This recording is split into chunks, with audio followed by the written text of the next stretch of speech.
Morning students. कल एक प्रमेय पढ़ी थी, आगे एक्सरसाइज शुरू करते हैं। उससे पहले एक एग्जाम्पल देख लेते हैं। इम्पॉर्टेंट एग्जाम्पल है। Example number 4। सिद्ध कीजिए कि त्रिभुज के किसी कोण का समद्विभाजक उस कोण को बनाने वाली भुजाओं के अनुपात में सम्मुख भुजा को विभाजित करता है। किसी त्रिभुज के कोण का समद्विभाजक जो है वो सामने वाली भुजा को उसी अनुपात में बांटेगा जिस अनुपात में उस कोण को बनाने वाली भुजाएं हैं। ये सिद्ध करना हमको। तो कैसे करेंगे? एक हमने त्रिभुज बना लिया, त्रिभुज ए बी सी। त्रिभुज ए बी सी ये हो गया। अब इसमें क्या दिया गया है? त्रिभुज ए बी सी में कोण बी ए सी, इसका समद्विभाजक बनाया हमने ए डी, जो बी सी को डी पर काटता है। ठीक है, ये दिया गया। और सिद्ध करना हमें ए बी बटे ए सी बराबर बी डी बटे डी सी। इन दोनों को भुजाओं का वही अनुपात होगा जिस अनुपात में ये समद्विभाजक काट रहा है इसको। तो ए बी बटे ए सी बराबर बी डी बटे डी सी, ये सिद्ध करना। तो कैसे करेंगे? इसके लिए हमने एक रचना की है। ए बी को आगे बढ़ाया, इस ए बी लाइन को हमने आगे बढ़ा दिया और ए डी के समांतर सी एक रेखा खींची। वो जो है इस बढ़ाई रेखा को ई पर काट रही है। ठीक है, तो हमने ए डी के समांतर सी ई रेखा खींची। ठीक, अब सिद्ध कैसे करेंगे देखिए। अब एक त्रिभुज यहाँ पे बन गया बी सी ई।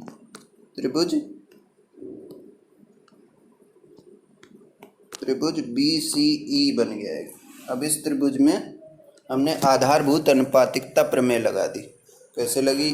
किसी त्रिभुज में अगर एक इस भुजा के समांतर ये रेखा है तो ये जिन बिंदुओं पर काटेगी वहाँ समान अनुपात में काटेगी, यानी बी ए बटे ए ई बराबर बी डी बटे डी सी।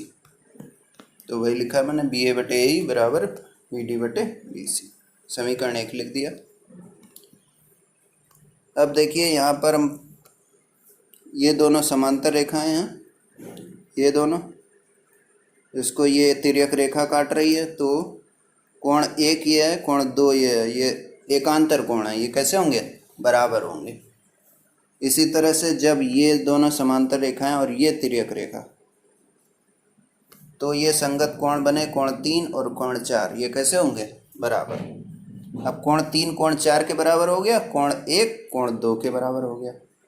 और ये समद्विभाजक रेखा है, इसलिए 3 और 1 कैसे होंगे? बराबर। जब 3 1 के बराबर है और 3 4 के भी बराबर है, इसका मतलब 1 और 4 कैसे होंगे? 1 और 4 कैसे होंगे? बराबर। तो 1 और 4 बराबर आ गए और 1 और 2 बराबर आ गए। कोण 1 जो है कोण 2 के बराबर है और कोण 1 4 के भी बराबर है। इसके मतलब 2 और 4 कैसे होंगे? बराबर होंगे। अब देखिए ऊपर इधर कोण 2 और कोण 4, इस त्रिभुज में 2 कोण बराबर है तो उनके सम्मुख भुजाएं भी कैसी होंगी? बराबर है। 2 कोण बराबर होते हैं वो समद्विबाहु त्रिभुज होता है, तो उसमें 2 भुजाएं कैसी होती हैं? बराबर। तो ये ए सी भुजा किसके बराबर हो गई? ए ई के। तो जो सबसे पहले हमने लिखा था ए ई, इसकी जगह हम क्या लिख सकते हैं? ए सी, क्योंकि ये दोनों बराबर हैं। और जब यहाँ ए सी हो जाएगा तो ये प्रूव हो गया। ए बी बटे ए सी हो गया, इधर बी डी बटे डी सी। ये लिखा हमने। ए ई बराबर ए सी रखने पर ए बी बटे ए सी बराबर बी डी बटे डी सी। शुरू करते हैं एक्सरसाइज 6B। एक्सरसाइज 6B में पहला क्वेश्चन है, त्रिभुज ए बी सी में डी ई भुजा बी सी के समांतर ए डी अनुपात ए बी बराबर 1:3 है और ए सी बराबर 4 है। तो ए ई का मान बताइए। तो देखिए कैसे करेंगे। ये पहला क्वेश्चन है। इसमें त्रिभुज ए बी सी है, इसमें ए डी अनुपात ए बी दिया गया और ए सी का मान दिया गया। अब हमने आधारभूत अनुपातिकता प्रमेय में एक उप प्रमेय पढ़ी थी। क्या थी वो? ए डी बटे ए बी बराबर होता है ए ई बटे ए सी, जब ये दोनों समांतर हैं तब दिया गया समांतर। तो यही हमने लिखा है AD बटे AB बराबर AE बटे AC। अब यहाँ मान रख दिए AD बटे अनुपात AB मतलब AD बटे AB एक ही बात है, तो यहाँ लिख दिया 1/3 और यहाँ AC का मान रख दिया 4, AE का मान आ जाएगा। अब यहाँ से AE का मान क्या आया 4/3।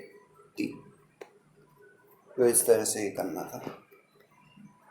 क्वेश्चन नंबर 2 देखते हैं। क्वेश्चन नंबर 2 है, चित्र में AD कोण BAC की समद्विभाजक है। AD जो है BAC की समद्विभाजक है। AB बराबर 6, AC बराबर 5, BD बराबर 3। तो DC का मान निकालना है। सिंपल, अभी हमने उदाहरण 4 इसीलिए पढ़ा था कि उदाहरण 4 में क्या था, किसी भी कोण की समद्विभाजक रेखा जिस अनुपात में इसको बांटेगी वही अनुपात अन्य दो भुजाओं का होगा। तो क्या लिखेंगे हम, इस क्वेश्चन को आप करिए खुद ही, कैसे निकलेगा ये। लिखेंगे AB बटे AC बराबर BD बटे DC। अब सभी के मान रख देंगे, AB, AC और BD के DC का मान आ जाएगा। ठीक है, तो ये करिए। क्वेश्चन नंबर 3 है, PQR की भुजाओं PQ और PR पर क्रमशः बिंदु E और F स्थित हैं।